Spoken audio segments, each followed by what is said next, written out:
Welcome back to another episode of the HR Community Podcast. Today I'm joined with Ray Culver. Ray is the Managing Director, Global Managing Director for TALiNT Partners. Good morning, Ray. Hey Shane, how are you? Very good. How are you doing? You're zooming in, you're joining in from the US. I am. Yep, I live in Southern California, so it is afternoon for me and morning for you. Well, thank you for joining us, and I appreciate you being kind in our time zone over here in Australia. Ray and I have known each other quite some time, particularly in the talent acquisition circles. For myself, it's been more Australia and Asia Pacific. You are the global talent acquisition advocate. You've traveled the world for many, many years. You've hosted rooms of talent leaders, workshops with talent leaders. You've been online and on webinars. You've worked in the industry yourself on the front line of talent for many, many years to where you are now as the global MD of TALiNT Partners.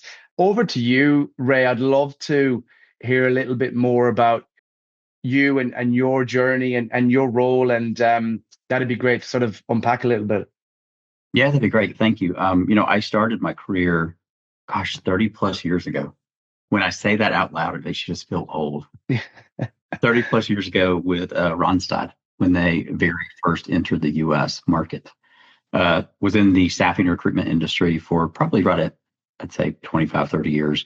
And then pivoted a bit, went into my own consultancy and advisory firm, and then have been working with TALiNT Partners for the last 4 to 4.5 years. As you mentioned, getting to interact with and host events and talk to global talent leaders across the world has been just an incredible experience. Here in the US, we have a very, very strong TA, HR, contingent workforce community.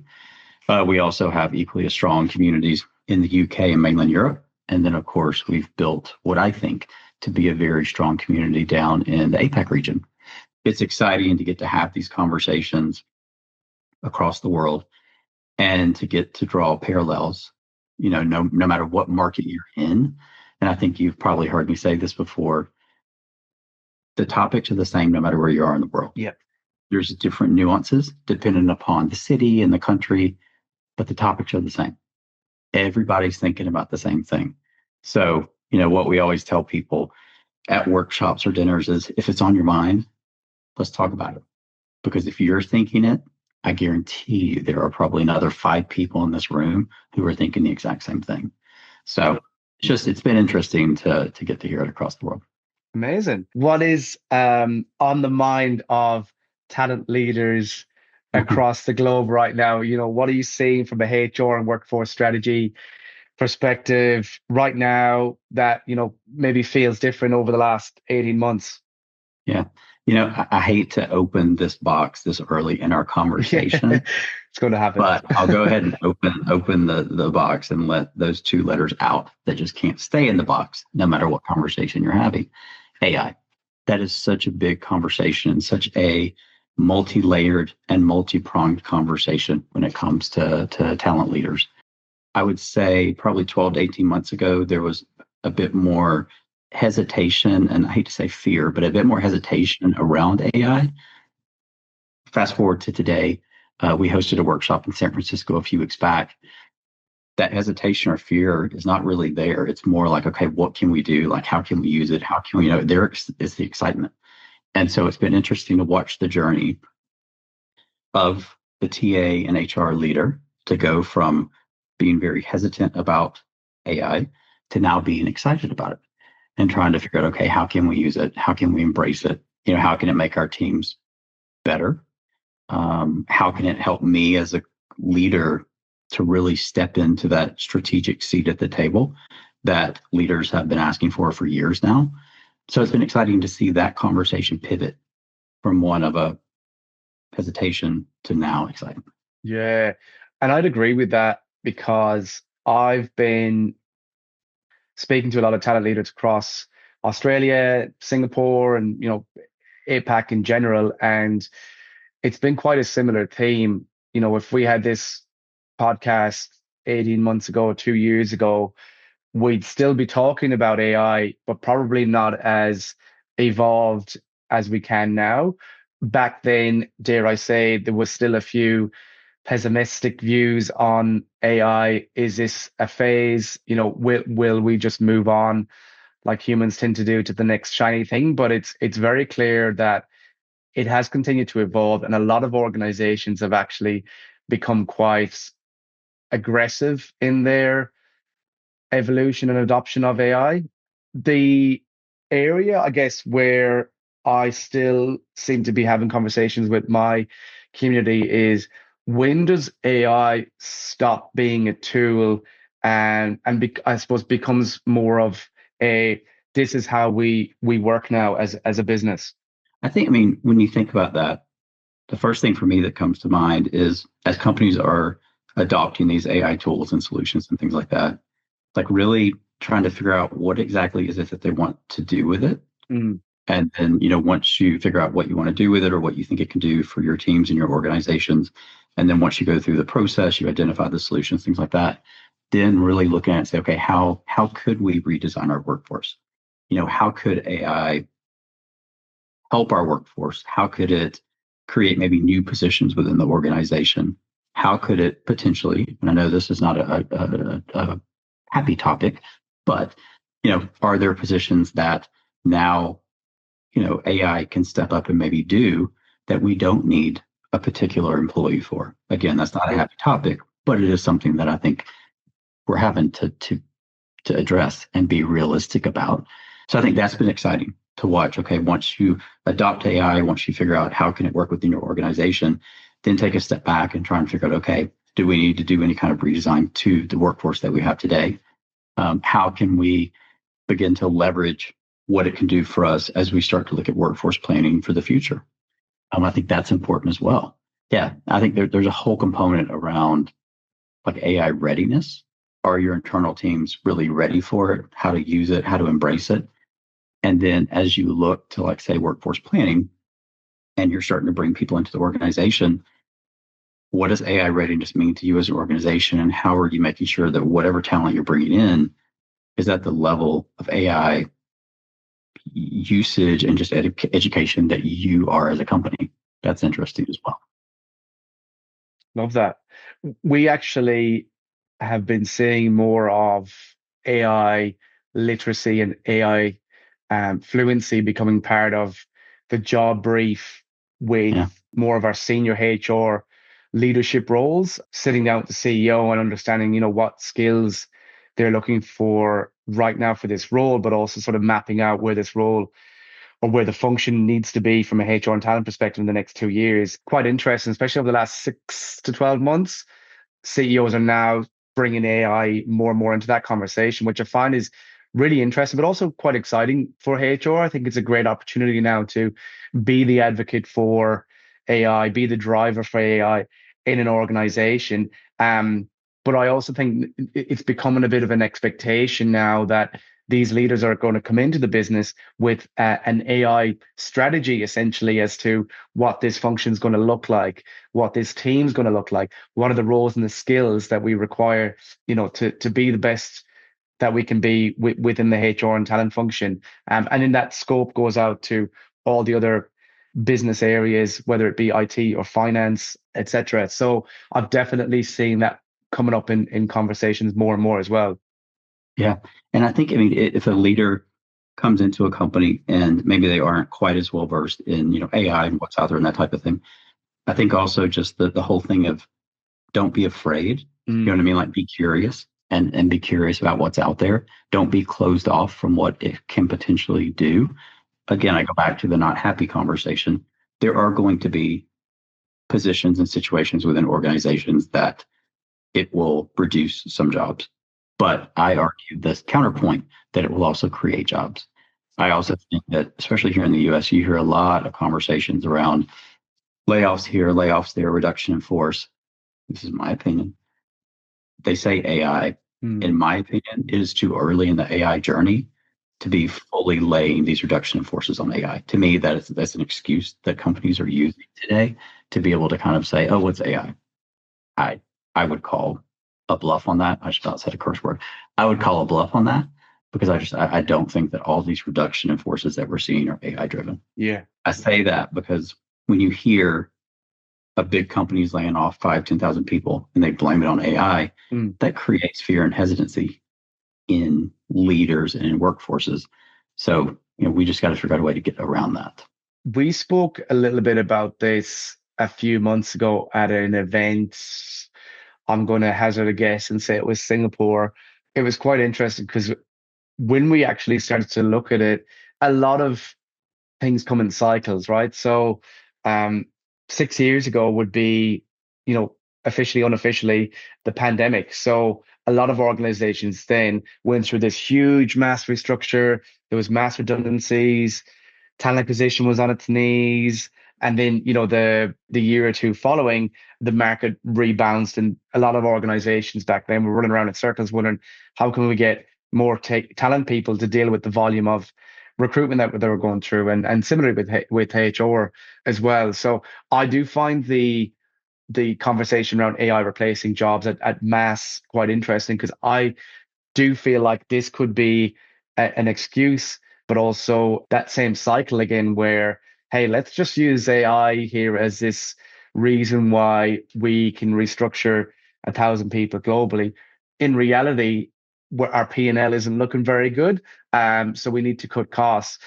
The rebuilding phase in the next year or two is probably where I have most of my interest, because I wonder, will that rebuilding phase not just be humans? Will it actually be humans, agents, bots? Yeah. George, that's, like kind of when you start to talk about stuff like that and you start to talk about a leader within an organization, not only having to manage a team of humans, but Mm. also a team of agents. We started talking about that. I think it was at a workshop, that was probably late last year because we're only in May. Late last year, it was in the US. I think we were in New York. I don't know. But we started talking about it. We're like, you know what? Can you, in the audience, this was global TA leaders, can you imagine a future of you having to manage humans and agents? And that little emoji with like an exploding head, you could just see some of them being like, I've never thought about that. Yeah. Like that was just such an aha moment for people. And it is a cool thought to think that in the future, not too far away, happening now in some companies, you have your human team, you have your agent team, and they work in harmony, Yeah. and they kind of work with each other. So the future it's coming quick. It's coming. The ideal scenario where Yeah. the leader is very AI fluent and the bots and the agents and the humans are all working together in harmony.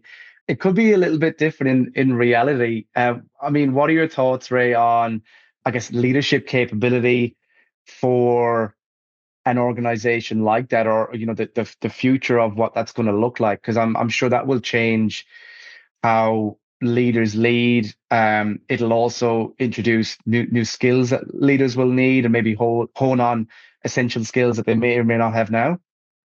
Yeah, I think it goes back to what you mentioned a few minutes ago. Leaders either within an organization or coming into an organization needing to have either fluency or true understanding and not be afraid of, AI, agentic, things like that. And if the leader is not at the level where they can do it or they feel comfortable, how are organizations helping to get that leader to that state if that is a route that the organization wants to go? Or do you look at bringing in someone who maybe layers underneath, let's say a global head of TA, layers underneath them, who basically is I'm not going to make this up, but the bot owner Yeah. or the bot leader or whatever it is. Yeah. Do you bring someone in who that is their specialty, that is their skill set? And to that point, is that a new job that we just created? A bot leader who comes in and they're like just the knower of all when it comes to AI and agents and workforces. That could be a whole new path for people to go who maybe, let's say you grew up in the staffing industry, you grew up and now you're shifting, you're learning about AI and agentic. That could be a new path for you. Come into an organization, come into the in-house side and run, this agent farm that we have. Yeah. That's cool to think about stuff like that. Yes, it can be scary, but I very much believe in kind of the cup half full versus half empty. Yeah. So I think it'll be cool. Yeah, I agree. I mean, look, I'm a huge advocate for it, as you know, and always have been with stuff like this. Like I've always really loved technology way back when my dad worked at Digital, which became Hewlett Packard, and I think it Yeah. might even be called something else now. I can't recall. But I remember in our household being a kid and seeing like the first or one of the earlier laptops, and it was a block. And then seeing the different laptops and desktops and stuff evolve Yeah. since then. But it was always a cool thing. I mean, our attic was just full of this stuff. I think Dad ended up donating it to a museum in recent years. So I've always sort of personally been a huge fan of technology. So 4 or 5 years ago when we started this business, we were a strategy first business. We are a strategy first business with a lot of investment in how technology can enable us to be better. We sort of scale that way. So in our business now, and we started our journey in recent years with Claude, and in particular, Claude Code has been a game changer for us. But we've got a number of different tools that we use across the business.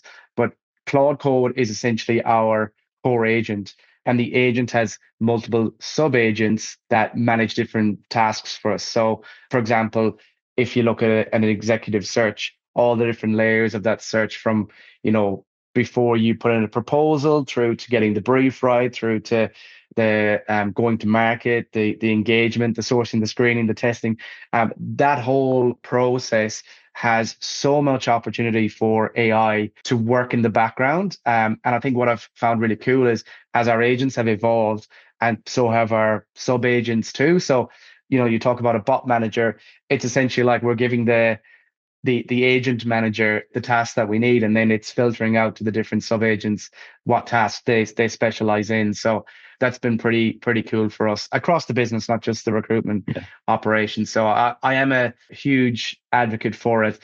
Now we had the luxury, I must add, where we started our business 5 years ago. We started from a clean slate.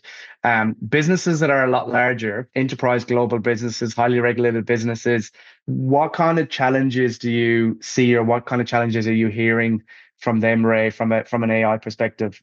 Some of the biggest things that we hear, and we do hear this from, large global enterprise organizations, is that their initial blockers, I'm not saying that they are true blockers, but their initial kind of ears up coming into the company with, let's say, an AI tool is legal and, Mm, of course, risk compliance. And at the end of the day, your legal teams and your risk teams are just trying to keep the organization protected. So, I mean, it's not, let's park and lot that. We'll come back to where I think that needs to go. But I think that's the biggest thing, is that getting large companies over the risk issue and the compliance issue and the legality issue. To me, that's the biggest hurdle. We have several members of our TA community here in the US. They're with global companies, and let's say they have Workday as their internal system, and they're wanting to turn on certain aspects of Workday, certain modules. And you would think, okay, but they're legal. I said absolutely not, just because of some of the ways that it does things. And it's not, I think it's just that the legal just needs more time to feel comfortable with it. So I think they'll get there. But at least initially they're like, no. And this is a large, global, yep. tens of thousands of employee company. And their legal is just like, no, just block, not doing Yeah. it. And so that just shuts the global TA leader down, because she or he just can't get past it. To touch on that, though, I think legal departments, risk compliance departments, I think they've come, to our point earlier, they've come so far in the last 12 to 18 months. Yeah. Because you're starting to see it come into more and more companies. So the examples that I just gave, there are equally as many examples of companies who their leadership has come along on this journey. Yeah. Now they're starting to let things in, maybe even pilots. Maybe it's not, we're going to deploy it across the entire organization, but if you have an AI tool or solution who's willing to pilot some things with us, we will do that, prove it out, and then maybe move it across the bigger organization. Yeah, I love that. And with the pilots, I guess, talk to us a little bit about that. Like what have you heard maybe or seen that works well? Is it quite a structured stage by stage process, or is it a little bit loose? Let's have a crack at this for the next 90 days and sort of trial test error. What we see, at least within our talent tech community, is there are a lot of solutions out there who are really leaning into the whole pilot because they know that to get some enterprise organizations on board, you're going to have to kind of bring them along. You're going to have to prove this out and prove that it can work and all that good stuff. So I think that's part of the journey of the AI solutions is that they're needing to lean a bit more into pilots, and they're starting to do that. It's interesting when we talk to the TA side and they're starting to talk about these pilots and do some of them internally. I think they're trying to identify issues within the organization, and then they can bring these AI tools in to solve those issues. So Yes. again, identify it, bring it in, prove it out. If it fails, fail fast. You know what I mean? Like say, okay, we know this could fail. We're going to fail fast. We're going to move on. But if it succeeds, then take that, build out the internal use case, build out the internal white paper, and then just replicate it. You Yeah. know what I mean? Like, because success is the best breeder of future success. Yeah. Show us success, and that's going to create more success. Yeah, so that's what we're seeing. I mean, start small. If you had 10 departments within an organization and you could run small pilots in 2 to 3 of them, and each one has different nuances and that type of thing, you're proving out multiple things here and you're doing it small. You're not exposing the company to a lot of, risk and legal issues. Of course, you have them on board with you, but just start small Yeah. and show success and then move bigger. I find it quite interesting as well. Like we talk about pilots. Previous to that, we talked about a lot of the risk and the compliance, a lot of the barriers, a lot of the challenges. One thing that I've noticed with some of the companies that we've had in similar rooms and different rooms is HR and talent leaders feel, or some HR and talent leaders feel, their organization is quite progressive with AI when it comes to their own products and their own services. We've seen this a lot in medical and healthcare, for example, among other industries, technology, obviously. But then when it comes to the HR and talent side, there's still a lot of blockers or barriers up by the organization.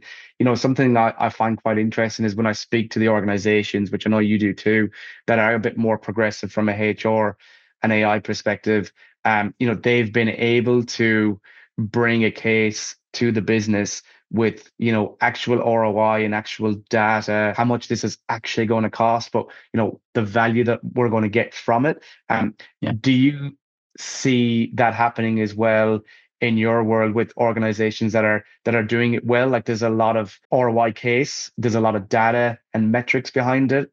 Yes, but I also think some of that, and when I have a conversation with a TA leader and we're talking about tech and we're talking about, maybe a problem that they're trying to solve or who should they look at, and this is what they think. My recommendation and suggestion to them is no matter what solution you go with, make sure that the tech provider is comfortable with maybe introducing you to clients of theirs who are similar to you. In other words, like let those clients help you to almost build a case for maybe, there's going to be change management. You have internal blockers. Talk to a similar company to you who's a client who's maybe gone through the same thing. Ask them how they handled a lot of the things that you're going to come upon because your company. Like when I was with Manpower Group, God love Manpower Group. Yeah. I can guarantee you that when I gave my legal team a contract, it would come back red. I mean, red line the heck and back because that's just the way that we were a very conservative organization. Yeah. So again, it's like talking to an MSP provider or talking to a tech solution to say, okay, this is where I know the blockers are going to be. Help me to understand how to talk to my legal team or my compliance team or whatever about these things to get them comfortable with it. That's very important. If a solution isn't open to doing that, that's one potential kind of X from when it comes to a partnership. Yeah. If you're going to sign a contract with somebody, it really needs to be a partnership. And it needs to be both of you kind of wanting to make sure the other is very successful.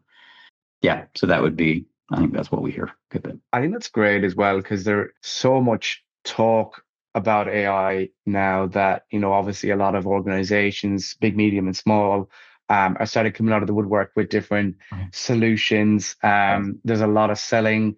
I get hit up daily with different vendors and businesses looking to automate our stuff as well. Talk to us a little bit about the future. I mean, the last 18 months have been pretty fascinating, pretty full on, but pretty exciting. What are you sort of seeing? What do you predict for the next 18? I think we will continue to talk about and really start to deep dive on how does work get done. So, like, I mean, and it goes back to kind of the top of our call. When you look at a task within an organization, does it have to be human? Can it be a bot or an agent? How does it get done? Does it need to be a mixture of both? Mm. I think if you look at the staffing and recruitment industry, they're having a lot of, and you live this every day, they're having a lot of these conversations right now about how far can we take the agentic AI down the path of recruitment before we have to insert a human. So, like, I think that's good. You're going to see those conversations continue into the in-house side on the enterprise side. Yeah. And they're going to continue. So it's like, how does that work get done? And then beyond that, just a bit, if it does need to be a human, does it need to be a full-time person? Mm-hmm. Can it be a contractor? Can it be contingent? Can it be gig? Can it be fractional? Can it be freelance? Can that person sit, if you're in Sydney, can that person sit in, Poland? All those conversations that are being had now, but I think as just the talent scarcity continues to get tighter, those conversations are going to continue to get louder. Also, talent is choosing to work differently these days than it ever has before. Talent's choosing, and maybe you mentioned the pandemic, maybe the pandemic kind of opened this box for everybody, but it's like, you know what, if I want to go and be a nomadic traveler, I'm choosing to do that. And if you want me as an employee, you're going to have to meet me where I'm at. And if you don't, that's cool, because there's 10 other companies who will. I think all that's going to continue to build and build and build.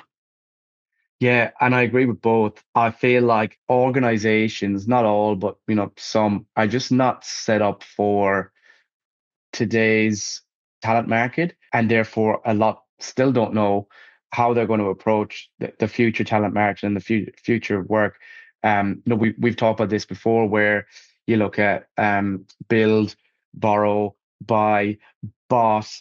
There's another B that's just not coming to me. So there's all these different ways of getting the skills in an organization that you need, but that just doesn't work for organizations. It works for the candidate and the talent market too. If you want to operate as a fractional chief people officer in today's world, it can be quite a fulfilling and lucrative role. 20 years ago probably didn't exist as much. It did exist, but not as much. And we're seeing it more and more now as well. I mean, international teams and remote teams is a very common way for business to operate now. I would say the only difference in our world is in organizations where there is a lot more sort of frontline workforces like construction, manufacturing, logistics, etc. Like HR still sort of need that on-site relationship with their team. So again, I guess it depends on, there's no one size fits all. I guess it definitely depends on everything. We could see economies across the world. I mean, not making it easy for businesses. Do you see other countries and regions maybe using that as an opportunity now to attract businesses and workers to their region? The idea of kind of outsourcing or remote work or whatever you want to call it these days, I don't think that's going anywhere. I think it's continuing to grow. I think you've seen over the years, you've seen those outsourcing centers, we'll call it, shift. Obviously, I mean, India, Philippines, South and Central America from a U.S. perspective, because it's near shoring. When I was down in the APAC region last with you, and we were talking to some folks, looking at like Singapore and having that being kind of that the gateway to Southeast Asia. And I heard a lot of that from Australia leaders and businesses who were looking to get into that, because there are there are more cost-effective labor markets who you can tap into potentially. Do they have the skills? Do they have the education requirements? I have no idea, but it's being talked about and it is happening. If you look at, let's say, Eastern Europe, probably pre-war, because I think a lot of companies have pulled back a bit just because of the uncertainty of the war right now with Ukraine and Russia. But if you look at that, there were some of the most, I don't say obscure, but just countries that you would never have thought in a million years had incredible education, incredible language, because they saw the outsourcing boom happening and they started to really react and be able to pull companies in. So I think you're going to continue to see countries who stand up, education and language programs and things like that to be able to attract companies. Yeah. And you mentioned earlier kind of around the frontline workforce. When I was last with you down there a few months ago, one thing that we talked about with one of the groups was younger talent leaving Australia. Yes. To maybe come to the US or to go to Europe. And so how is Australia, New Zealand, how are you all keeping the talent? Like, creating an environment where it's like, what, you want to be here. I think focusing on that front line and keeping that talent internal on the front line is equally as important in trying to keep this high skilled talent, which you hear more about.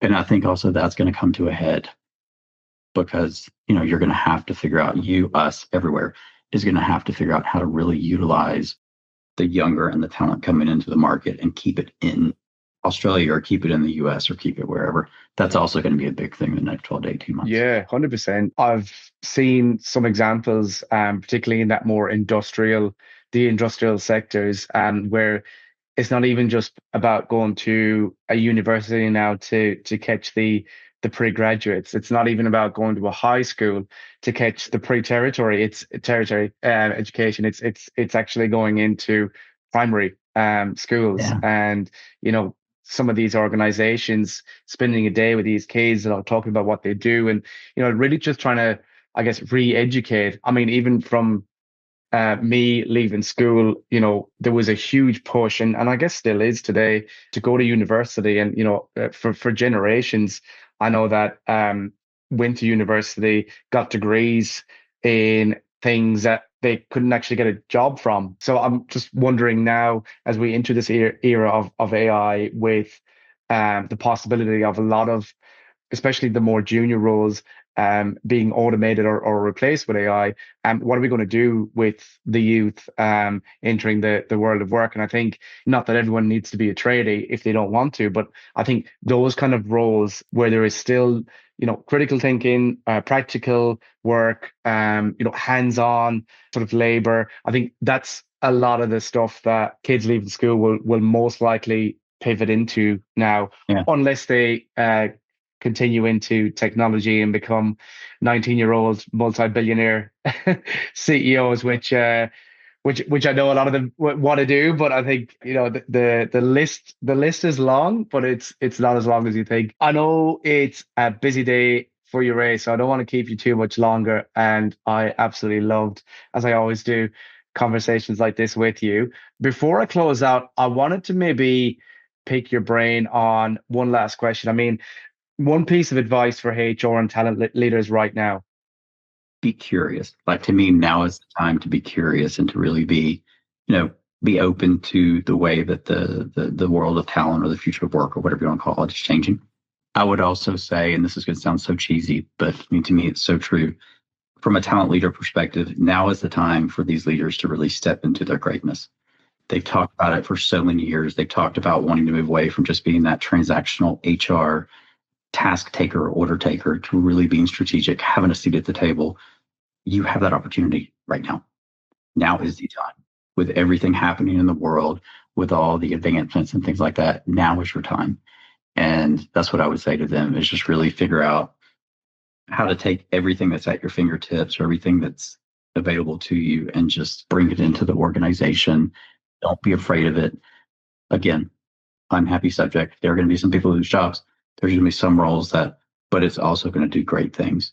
So and again, cheesy as hell, but just step into that greatness and just really take advantage of the time that we're at in the world that we live in right now.